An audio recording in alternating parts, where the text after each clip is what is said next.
Welcome to the Working Women's Channel. My name is Clara Capano, and we're going to share the real secrets to success. Come on in.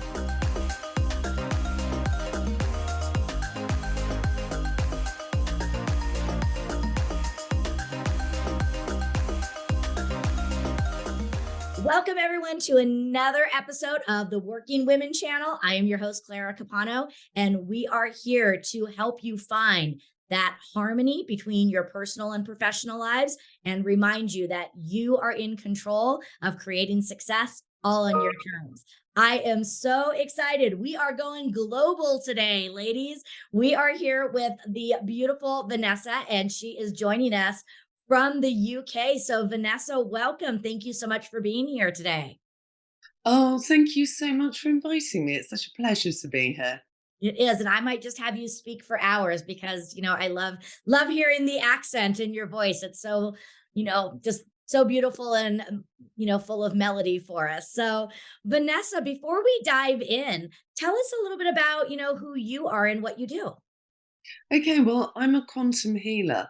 And what I do is I specialize particularly in anxiety and depression, overwhelm and burnout, and lack of confidence. And people generally come to me as a last resort, having spent years in therapy. I don't know why they don't ask for a refund.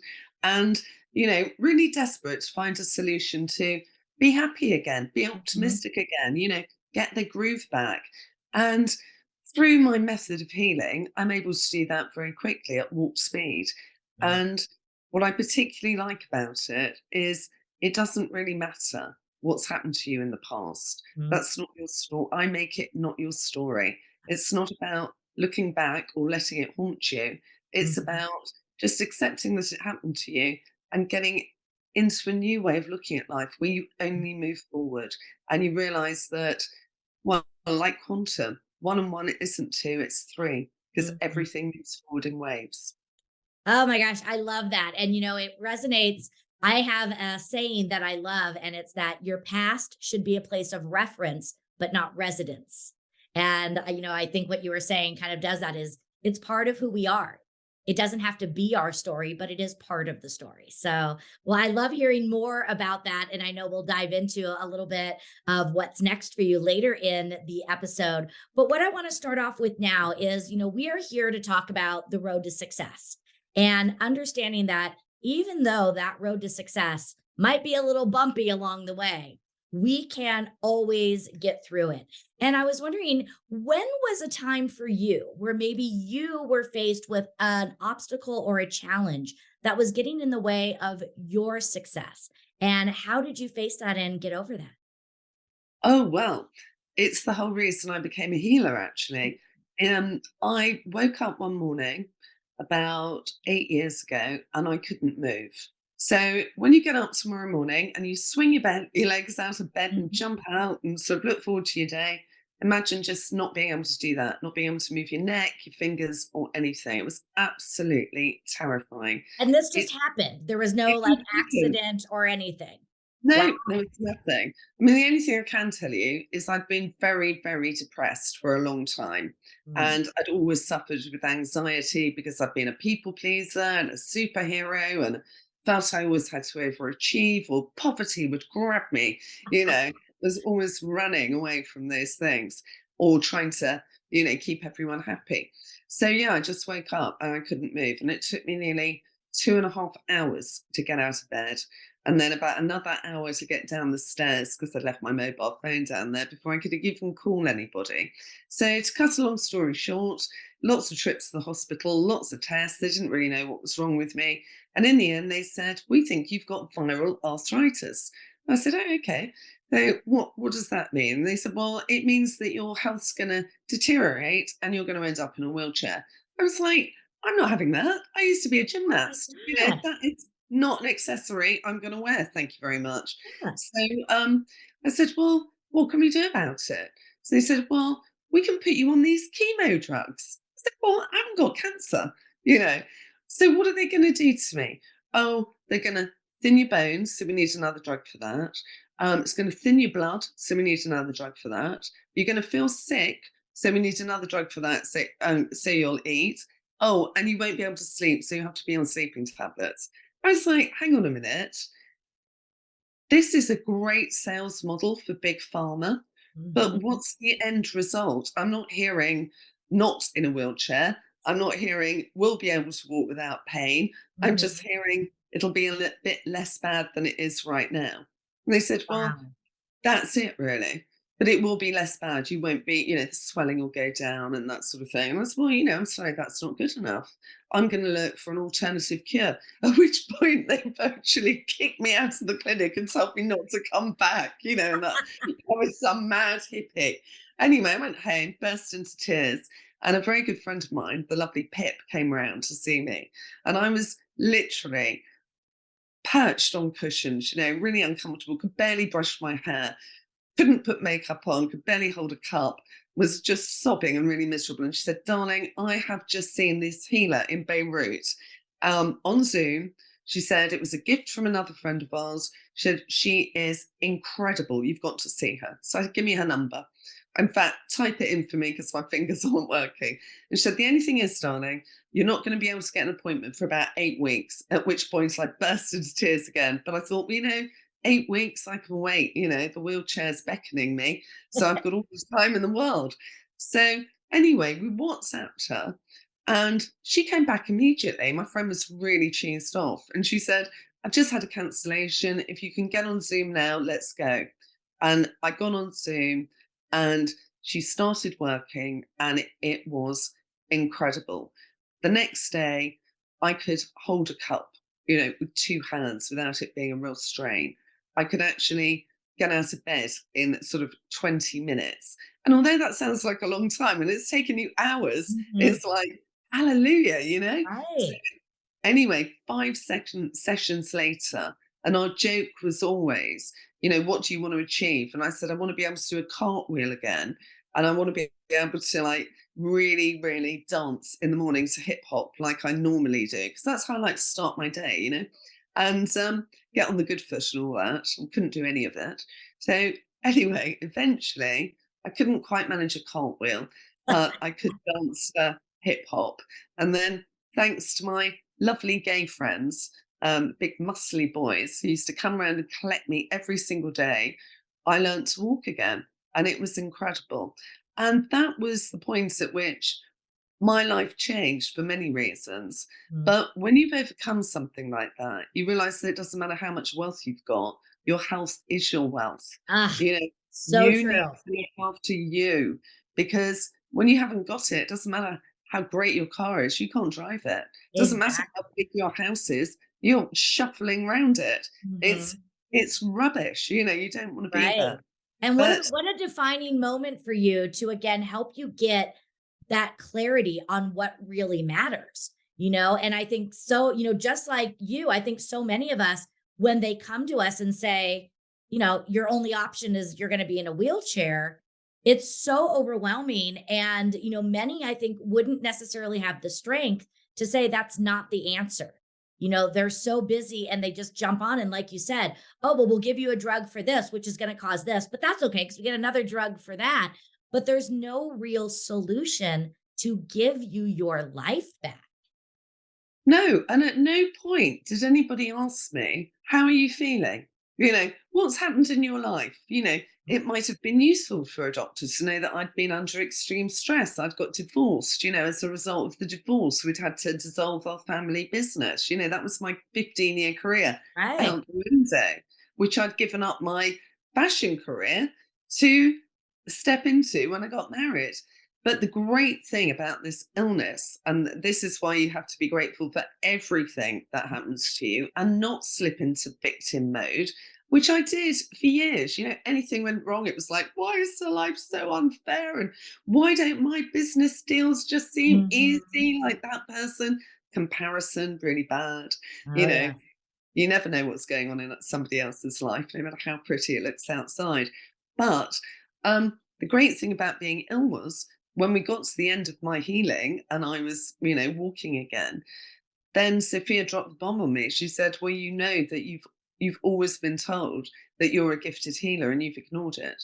And I said, Yes, I have actually. And she said, all Mhm. those gypsies at the door selling heather, the minute they touched your hand, it was always like, your little girl, giving them the money and getting the heather out. Oh, you're a gifted healer. And, I come from a really religious family, so it didn't really go down too Mhm. well. We have an aunt that's a clairvoyant. She moved to the Australian bush just to, It's so to true. make We sure. don't sometimes we have those innate directions in us and we don't lean into them. I had an experience where when I was young, I, would see myself on stage speaking, but I, played into the, oh, it's going to take so much work, to get there and doing those. But I want to back up a little bit because, the start of all of this was anxiety, depression, and stress and how that culminated over time for you and eventually your body gave out. Well, people are facing these things. Like you said, you're often the last resort. But what we need to do is we need to start to learn to get in front of these things. So, what do you think if you could rewind time and go back? What were maybe some of the warning signs that were happening for you that you didn't listen to? So that anybody that's watching might say, oh, those are some red flags that I need to start paying attention to. Oh, no matter how much you sleep, you're exhausted all the time. You wake up in the morning, you feel you're glued to the bed. It takes immense effort to get up. You don't Mhm, look at anything objectively. It's like, oh God, another day. You know, Instead of being grateful that your diary's full, you've got loads of meetings, you've got presentations, you're making money, you're mhm, worn down by it and you've lost your enthusiasm. That should be, never mind red flag, mhm. serious sirens going off. Right. And if I had my time again, and I think it's something to do with I'm 59. So I think it's something about, women coming into their own in the 80s. We Mhm, stepped into the men's playground. We had to be 110% better than them just to keep our jobs, never mind get a promotion. In order to get a promotion, we had to be working a minimum of 14 hours a day. And right, then we got married and had children and we expected to be able to perform at that level. It mhm, is impossible. Nobody can do it. right. And I'm working with some elite athletes at the moment on a project, quantum healthcare project. And one of the things that they all say is if you want to be an elite performer, you have got to be in balance. So if you are going to, Mhm, win the gold medal for 100 meters, that's great. But in that tiny space of time, you have exerted yourself tremendously. mm, And this is what we forget, because business asks you to exert yourself all the time. Travel, drive, get on planes, get out, be 100% present. You know, that's great. But these elite sports coaches will tell you when you do that, you need to have time off for recovery. mhm. And their people will then have they may have won the gold medal, but then they have a month off, Right. restoring their bodies, making sure they're eating properly, sleeping properly. Mm, They're getting rid of all that stress. And we don't do it because we think, I mean, England, everyone's a workaholic, and we still have that, mhm. bit of frowning. I said the other day to somebody, oh, I'm really tired. I'm going to Tenerife for a week to recharge. Can you afford to do that? And I said, "What do you mean? Of course I can afford it." "No, but the time. Can you afford the time?"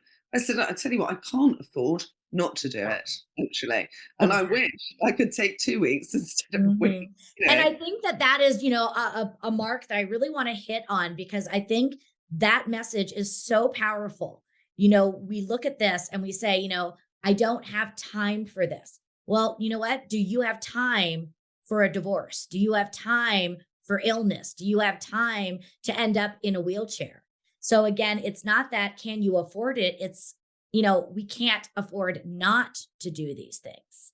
And, looking at it, and you said it beautifully when we started out, your health is your wealth. And again, we only have this one body. Yeah, and you need to think about yourself as a sports car. If you're an Mhm, executive or if you're a working mum, you're a car. Cars need a tune-up. Cars need a service. Cars need an oil change. They need a wash. The seats need mhm, cleaning. They need a good wipe down. We need that too. And there's no shame in it. When I hear people say, "Oh, sorry, I can't do a meeting. I'm taking my kids to baseball." I think that's fantastic. I applaud that because Mhm. that shows me that somebody's in control.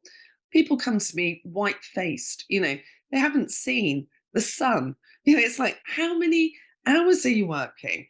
It's like, "Oh, no," and they proudly tell me that they work 12 to 14 hours a day and they survive on 5 hours sleep. And I have to really stop myself saying, "You're entering the vampire zone, and how did that turn out for Dracula?" Did he look that good? Exactly. You know? Yeah, and you can only do that for so long before things start, going apart. I wanna also hit on something else that you talked about early on. When you went to all these physicians and they said, "Oh, we can give you these pills, but again, it's really only gonna get a little bit better."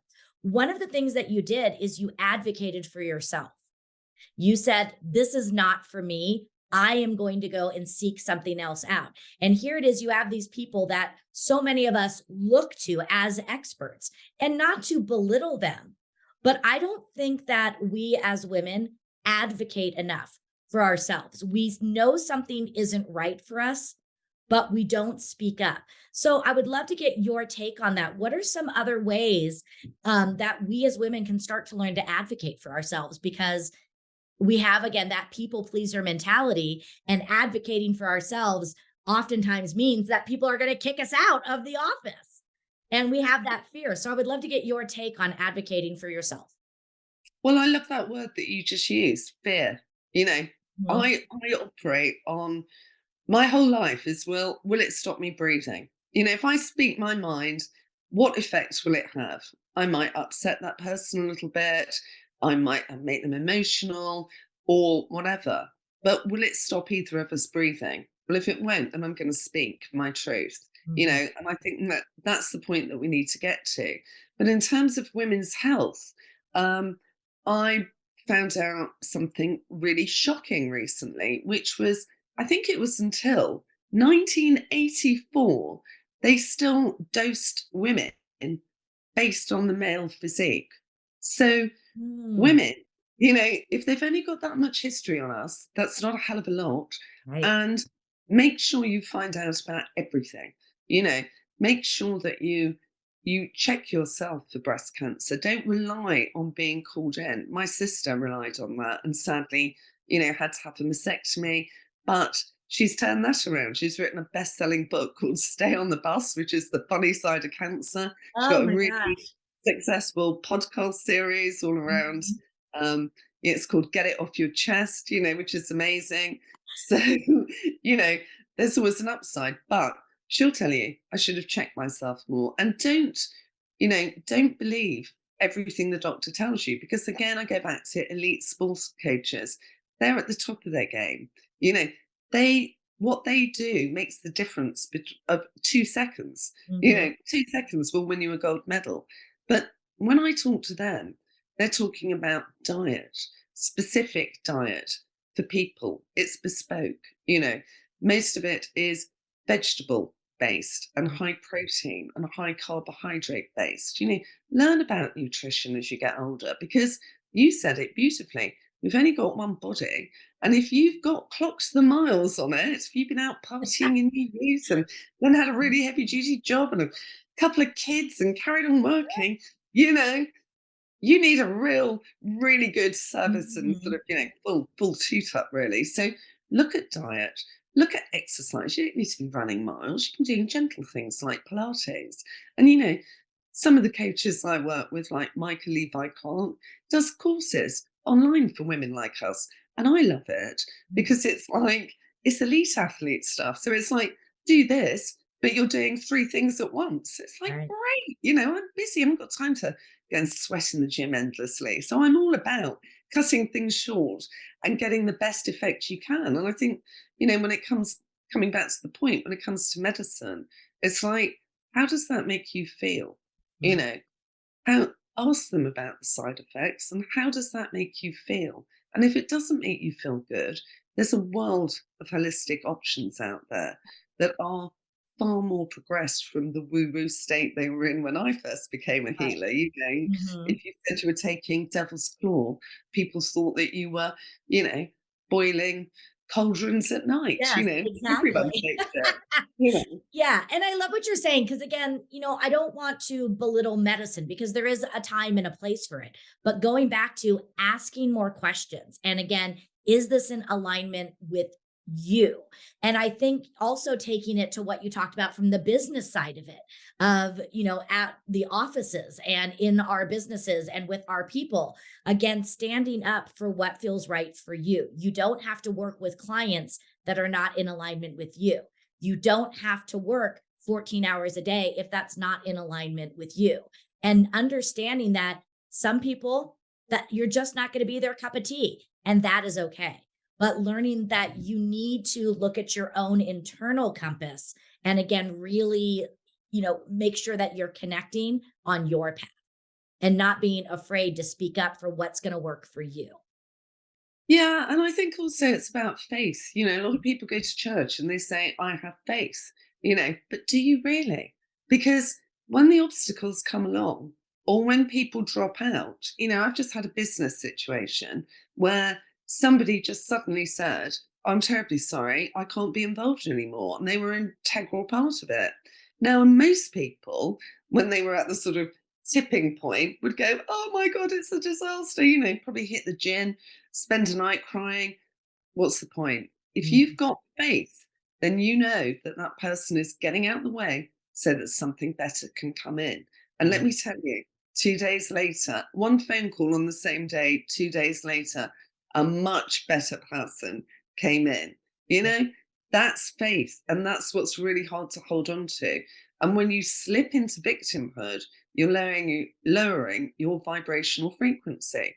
So Mhm. guess what? More misery is going to come to you. It's going to get more and more difficult. If you can hold on to that faith and be grateful, which is incredibly difficult when you're faced with Mhm. disaster of any sort, even if you're ill, you've just been told you've got breast cancer.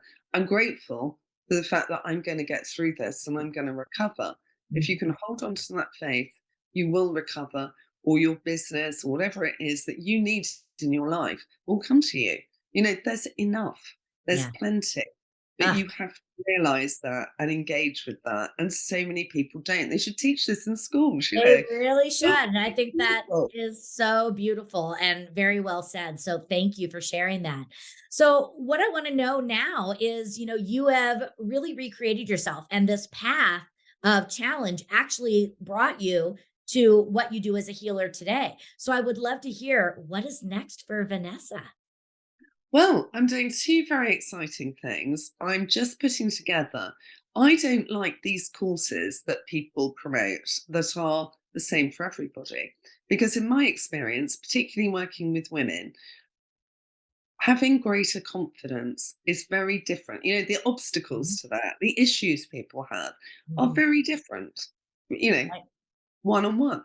So I'm building a bespoke greater confidence course for women like I was really, that get to a certain point, your kids have left home, you wonder what your life's all about, and Mhm. you've lost your confidence for whatever reason, or maybe you've got divorced and it's really badly affected you. And it's it's a course that flows. It has a process, but it's really bespoke for you. And it's has a bit of healing. I have a look at your soul blueprint. Who are you really? How many Mhm. people are accountants that really want to be artists, or thrash metal guitarists and they've never done it? It's really important that you get back and find out exactly who you are at a soul level and then build on that. And then Mhm. it's about finding out what your triggers are, what what your demons are that Mhm. feed those voices in your head that tell you you're too fat, you're too thin, you're not big enough, you don't speak well enough, or whatever the hell it is. Mhm. You don't live in a big enough house, they won't be impressed enough. Whatever those voices are, my aim is to shut them up and eradicate them, Yeah. so that when you come out the other end, you're fully confident, you're embracing your goddess, you're leaning back into it. You're not leaning forward, you're leaning back and you're letting things come to you. And you have a restored faith that it will come to you if you keep your vibration high. And all the tips and tricks to keep your vibration high, because it's tough in this world, It is. I know. bad I things love happen it. all the time, It so you've is. got to be able to snap out of it when it hits you, Mhm. really. Yeah. Well, I just love what you're doing. And we have all of your links, and I'll be sharing those in the show notes so that if you are a woman out there and you're feeling a little bit of that confusion and you want to get yourself unlocked and on the right path for you, definitely reach out to Vanessa because she's got some amazing things that are going to help you. And as we start to bring this to a close, Vanessa, I would love to ask you, since we are talking about success and what success means for, each of us, knowing that we are all very individualized, what does success mean to you? Success for me is peace, loving what I do, Mhm. doing something that doesn't make me feel anxious or depressed or stressed in any way, and helping people. I'm here to serve. I wake up every morning and I have beautiful messages from people I've helped. It's the first day I felt happy. Oh, I got out of bed today with a bounce, or I had that horrible situation and I nailed it. And, all those sorts of things. Mhm. That's what success is to me.